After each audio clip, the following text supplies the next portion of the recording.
एनसेलको share खरिद बिक्रीबारे छानबिन गर्न गठित पूर्व महालेखा परीक्षक टङ्कमणि शर्मा नेतृत्वको छानबिन समितिले आज प्रतिवेदन बुझाएको छ। प्रधानमन्त्री तथा मन्त्री परिषदको कार्यालयबाट बाहिरिँदै गएको दृश्य प्रत्यक्ष रूपमा हेरिरहनु भएको छ प्राइम टेलिभिजन एचडी मार्फत।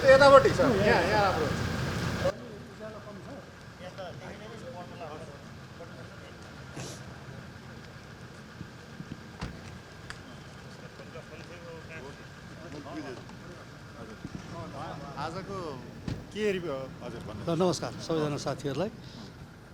तपाईँहरूलाई यो प्रेस विज्ञप्ति म जानकारी गराउन चाहन्छु। अलिकति अँध्यारो जस्तो भयो।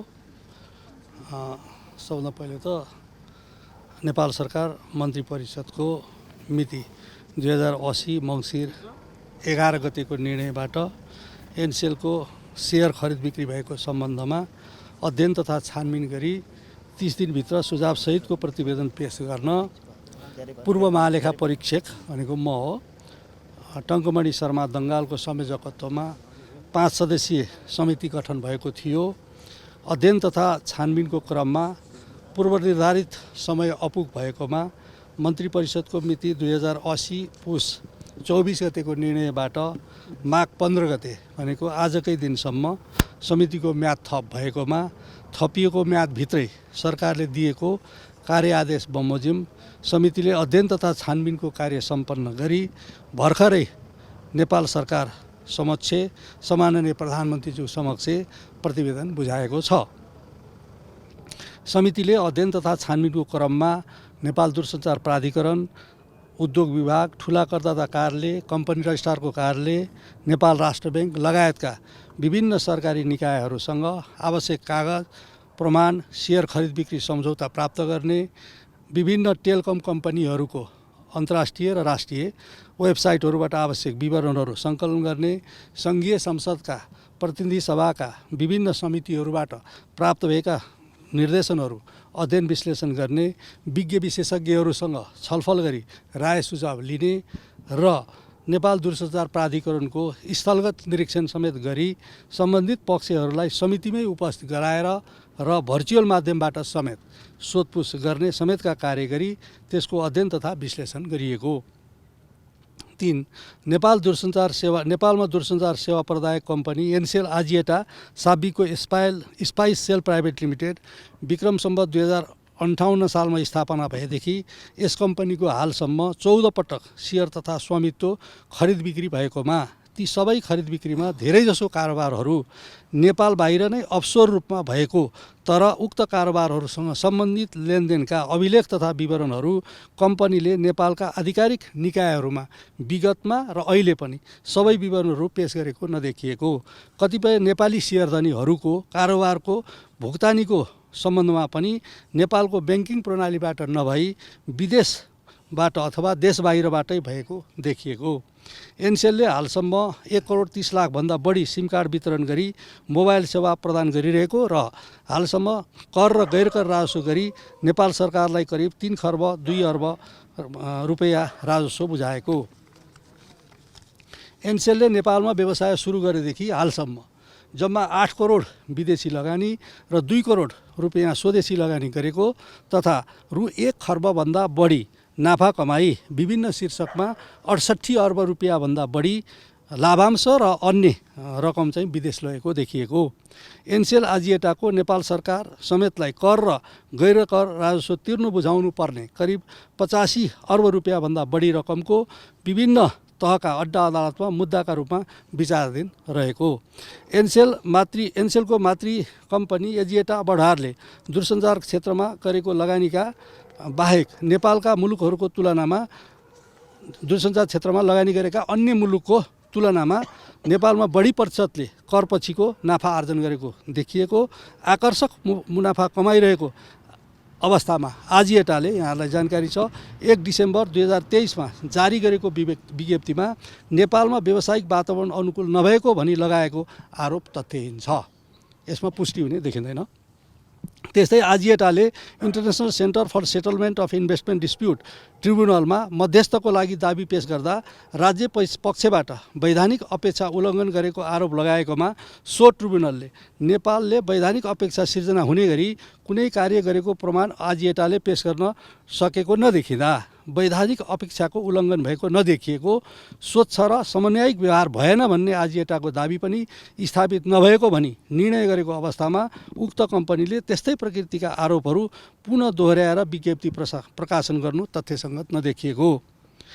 आजिएटा ग्रुप बढार र स्पेक्टलाइट युके बीच 1 डिसेम्बर 2023 में भएको एनसेल आजिएटाको सेयर खरिद बिक्री सम्झौतामा उल्लेखित कारोबार समान व्यावसायिक व्यवहारको सिद्धान्त आर्म्स लेन्थ प्रिन्सिपल भन्छ मा आधारित भएको नदेखिएको, बिक्रीकर्ता पक्ष हाबी भई खरिद कक्षा पक्ष स्वाभाविक भन्दा बढी शर्त राखेको, सेयर बिक्री पश्चात वर्षौंसम्म पनि विक्रेताले आफूले बिक्री गरेको कम्पनीको लाभांश लैजान पाउनुपर्ने, मुद्दा गर्न पाउनुपर्ने, कम्पनीको ऋण तथा दायित्व समेत बिक्रीकर्तामा नहुने जस्ता शर्तहरू उल्लेख भएको देखिएकोले उक्त सम्झौता स्वतन्त्र ढङ्गले भएको स्वाभाविक सम्झौता मान्न सकिने नदेखिएको।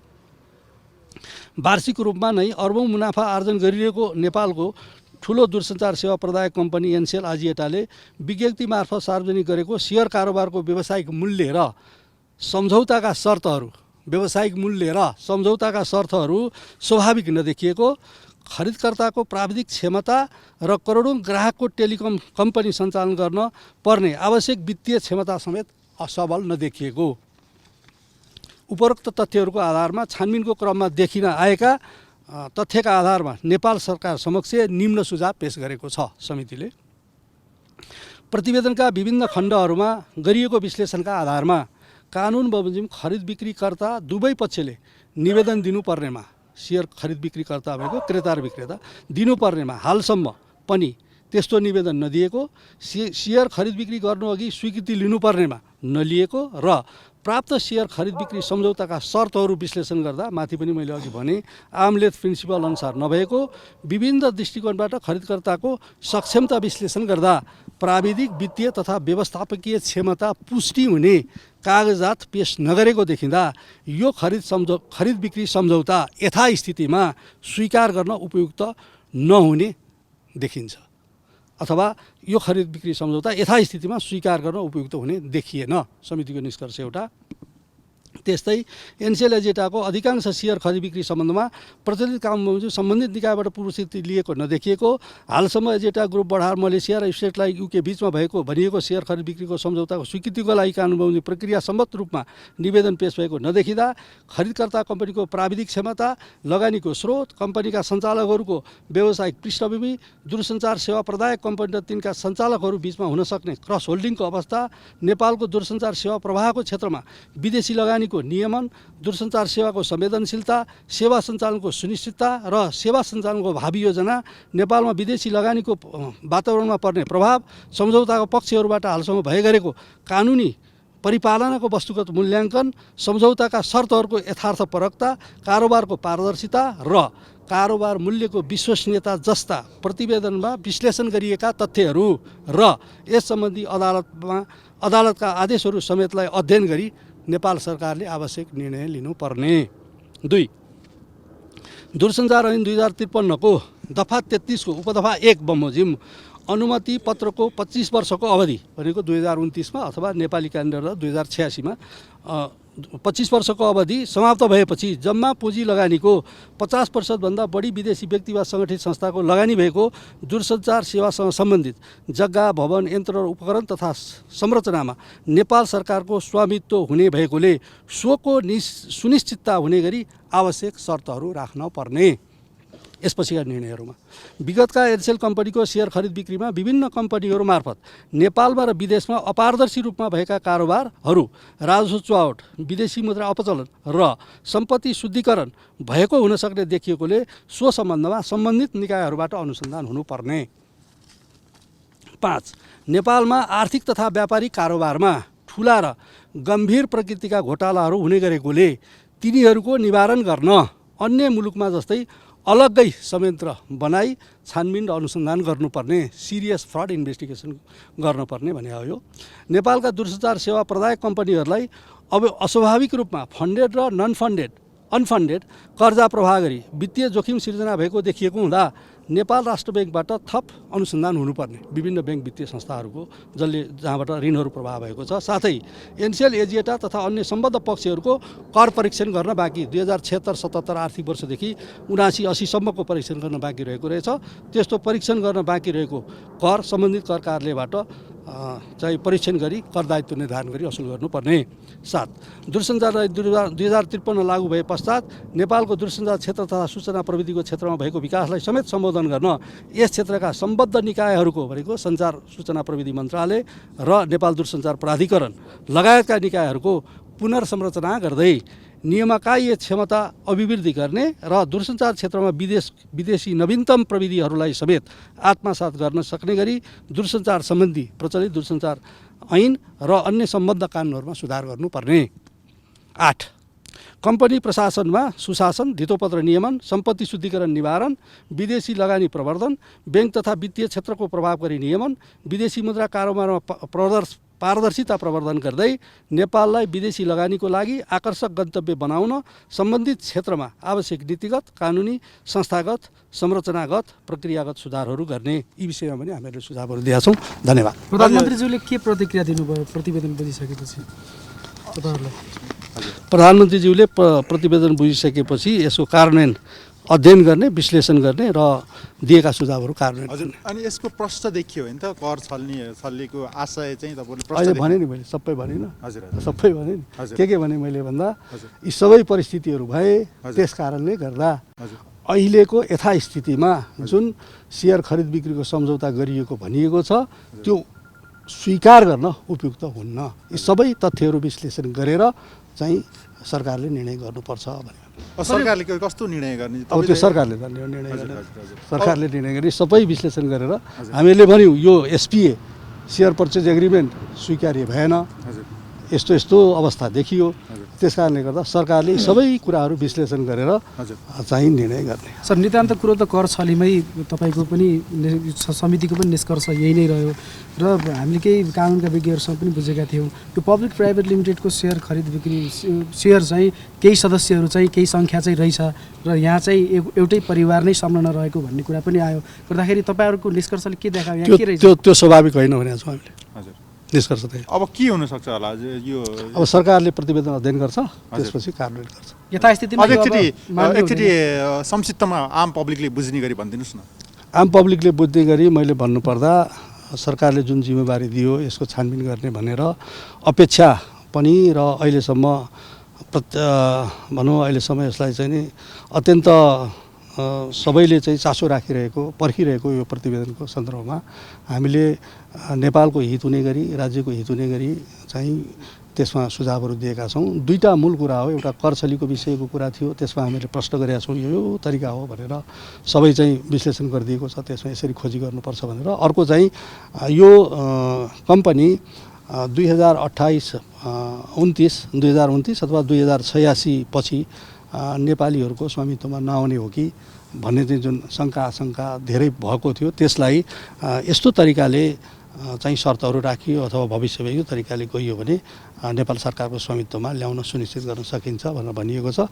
त्यो चाहिँ खास गरी सबैतिर चासो भइरहेको विषय भनेको दूरसञ्चार ऐनको दफा 33 को 1, 2, 3 अनुसार नेपाल सरकारमा आउनुपर्छ।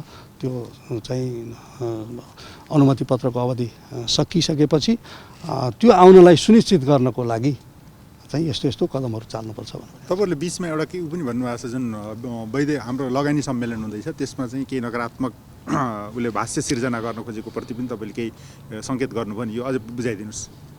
अब नकारात्मक भाष्य सिर्जना भन्दा पनि त्यो विज्ञप्तिबाट जुन आयो होइन अनुकूल वातावरण छैन भनेर भनेको छ, त्यसमा हामीहरूले उहाँहरूकै वेबसाइटमा भएका उहाँहरूकै सूचना तथ्याङ्कहरू उहाँहरूकै आफ्ना सबै विवरणहरूकै आधारमा यो भन्न नपर्ने हो। किनभने नेपालबाट जम्मा 8 करोड रुपियाँ लगानी गर्नुभएको छ उहाँहरूले, टेक्नोलोजी ल्याउनु भएको होला। त्यसपछि पैसा कति गयो त? अहिले मैले भने 1 खर्बभन्दा बढ्दा चाहिँ नाफा गरेर होइन 68 अर्ब चान्चुन पैसा लगाउनु भएको छ मुनाफाको रूपमा, लाभांशको रूपमा भन्दाखेरि यो सबै कुरा त्यो एनसेल कम्पनीको हकमा लागु हुँदैन। हजुर हजुर त्यसको हकमा चाहिँ यो वातावरण अनुकूल छैन भन्ने कुरा लागु हुँदैन। अरू विशेष परिस्थितिमा कुनै लगानीकर्ताहरूको बारेमा कसैको बारेमा लागू हुन सक्ला, तर उहाँहरूको बारेमा लाग्दैन। अन्तिममा हजुर नेपाल सरकारको राष्ट्रिय व्यक्तित्व पनि हो, पूर्व महालेखा परीक्षक पनि हुनुहुन्छ। अब गभर्मेन्टले अनुसन्धान गर्छ भन्नुभएको छ, कुन सुझाव दिनु न, कसरी हुन्छ? अहिले 8वटा 9वटा सुझाव भने त मैले, जुन क्षेत्रको विषय हो त्यही क्षेत्रबाट अनुसन्धान गर्नु पर्यो। राजस्व चुहाटको राजस्वबाट, सम्पत्तिको सम्पत्तिबाट, होइन, कानुनी प्रक्रिया यसको जुन छ विधि चाहिँ जुन छ त्यो त खासमा नियामक निकाय त नेपाल दूरसञ्चार प्राधिकरण हो नि, नेपाल दूरसञ्चार प्राधिकरणबाट गर्नु पर्यो। त्यसैले यहाँलाई मेरो आग्रह के छ भन्दाखेरि डिटेलै सबै कुरा हामीले त्यहाँ लेखिदिएको छ, नेपाल सरकारले पनि अध्ययन गर्छ, त्यसपछि दूरसञ्चार प्राधिकरणले पनि अध्ययन गर्ला अनि कार्यान्वयन। यो रिपोर्ट कहिले सार्वजनिक गर्नुहुन्छ? त्यो मैले